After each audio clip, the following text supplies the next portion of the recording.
Pada video kali ini kita akan membahas tentang sistem reproduksi pada manusia. Apa kalian tahu apa itu reproduksi?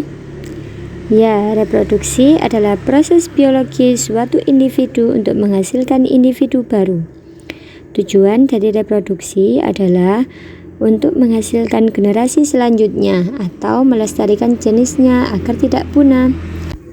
Dalam setiap proses reproduksi tentunya membutuhkan sel-sel gamet yang baru.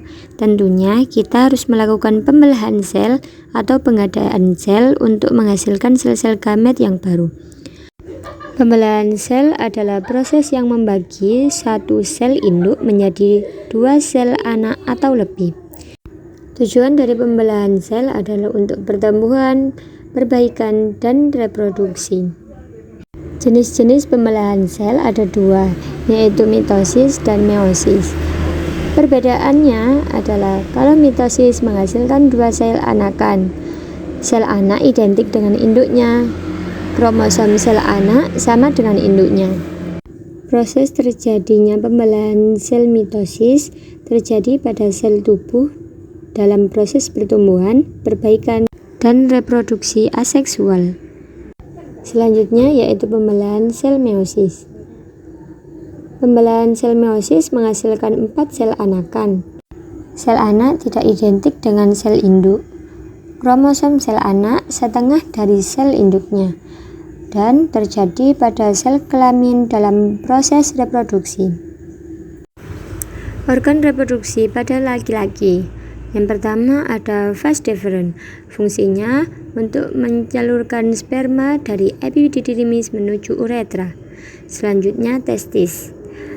Fungsinya memproduksi sel sperma dan hormon testosteron. Organ selanjutnya yaitu penis, alat untuk kopulasi. Selanjutnya epididymis untuk pematangan sel sperma. Organ selanjutnya yaitu uretra, berfungsi untuk menyalurkan urin dan sperma. Selanjutnya yaitu kelenjar prostat yang menghasilkan cairan keputihan sedikit asam dengan pH 6,5. Yang terakhir yaitu vesicula seminalis, yaitu berfungsi sebagai kantung sperma. Untuk selanjutnya yaitu organ reproduksi pada perempuan. Pada bagian pertama yaitu ovarium yang berfungsi sebagai penghasil sel telur dan hormon estrogen dan progesteron.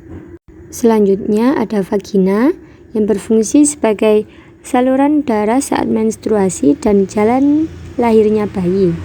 Yang ketiga ada serviks, berfungsi sebagai mengalirkan darah ke vagina saat menstruasi, mengarahkan sperma ke rahim, dan mendukung kepala janin saat dilahirkan.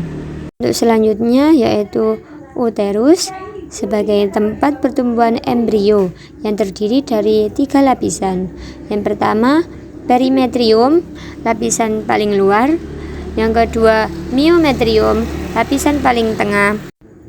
Dan endometrium, lapisan paling dalam.